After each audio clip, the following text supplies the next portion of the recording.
د اویس شهید په قتل کیس کې یو نوی خبر را مخې ته شوی دی چې د اویس شهید دوه قاتلان زین العابدین او اسد د جیل نه رها شوي وو.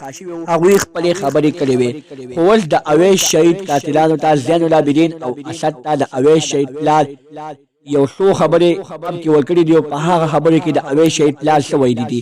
چې تاسو د هغې معلومات نه ځان خبرول غواړئ که اوسه پورې چا زموږ د چینل مخه نه وي سبسکرایب کړی، خو موږ زموږ د چینل مخه سبسکرایب کړئ، د ټلې نشان ورڅخه مخه ووهئ چې زموږ هر یوه نوې معلوماتي ویډیو تاسو ته په اسانۍ سره میلاویږي. دوستانو، اویس د ضلع چارسرې په خلیچل منډني علاقه کې اوسېدو.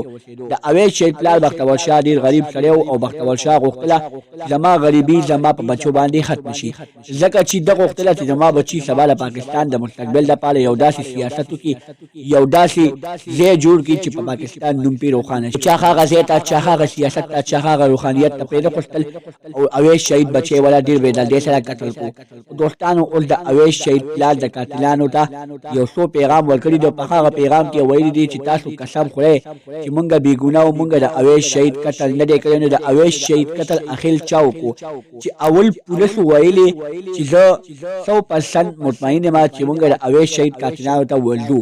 چې کله پولیسو هغه قاتلان ګرفتار کړل او هغه قاتلانو څخه هغه ثبوتونه نه وو کوم چې دوی سره وو، ما پولیسو ته وویلې چې دغه بېګناه دي، هسې به پرې مونږ هم ګناهګاران شو او اویس شهید بچی به مې په قبر کې ګناهګار شي.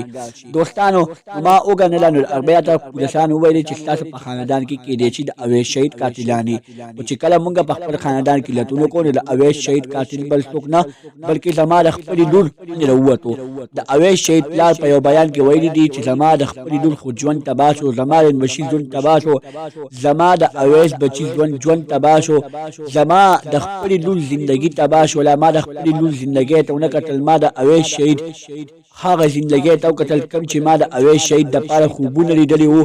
ما ویلې چې اویس شهید به زما د سترګو یخوالی سازېږي، خو چا ظالمانو له ډېر بېدردۍ سره قتل کو. خو زه هغه قاتلان اوس هم نه ماف کوم، بیا به هم نه ماف کوم او بیا به هم نه ماف کوم.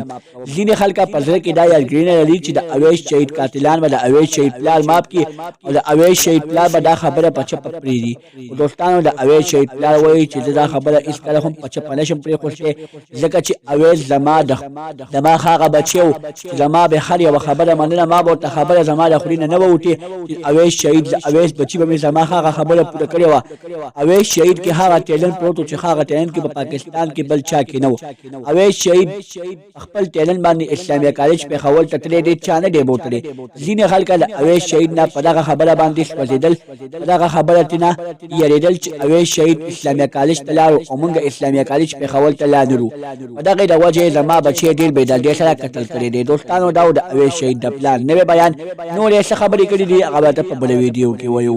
اوسه پورې زموږ د چینل مخه تاسو نه سبسکرایب کړئ، زموږ د چینل مخه سبسکرایب کړئ، ترې نشان ورڅخه مخه ووهئ چې زموږ هر یوه نوې معلوماتي ویډیو تاسو ته په اسانۍ سره میلاویږي. والسلام.